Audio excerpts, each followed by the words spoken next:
Министерството за образование и наука со денови без слух. На учениците и наставниците им се зголемува револтот, а министерката Царовска не се откажува од дигитални учебници во образовниот систем. Професорката по информатика Драгана Ѓорѓевик од Средното училиште Ѓорги Димитров за Алфа вели дека воведувањето на дигиталните учебници, освен со технологијата, ќе отворат и финансиски проблем за граѓаните.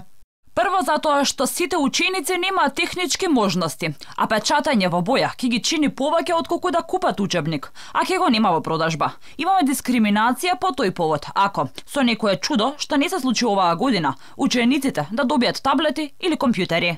Дигитализацијата во образованието со себе носи и други проблеми и за сите засегнати страни.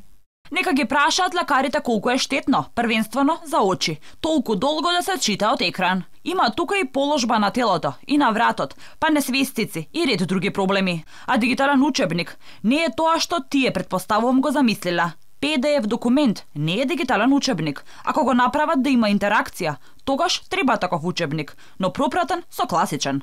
Во меѓувреме, група граѓани здружени на социјалните мрежи, учебници и настава мора да има. Пред МОН побараа да се стопира постапката за донесување на законот за учебници и да се организира јавна расправа. Според нив, предлог законот не ги решава проблемите што постојат во образованието и генерира нови. На социјалните мрежи спровеле анкета на кои родителите ги кажале бројните барања за образованието.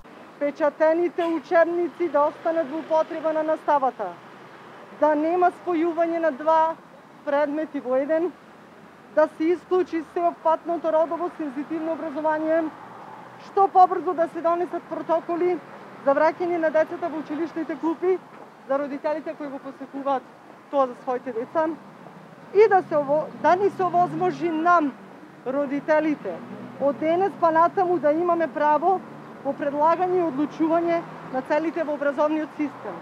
За да ја сватат сериозноста на нивните намери, утре ќе организираат бојкот на наставата и онлайн и со физичко присуство во основно и средно, а доколку не биде прифатено нивното барање, ќе следуваат протести и барање оставка од министерката Мила Царовска како иницијатива за непосредно изјаснување на граѓаните. Од Сојузот на средношколци не повикаа на бојкот, велат дека дигитализација ќе има само во 4-то оделение, а многу години ќе поминеле додека МОН го реализира целиот процес. Од министерството пак апелира да се продолжи со наставата и дека законот за учебници гарантира еднаков пристап за секој ученик.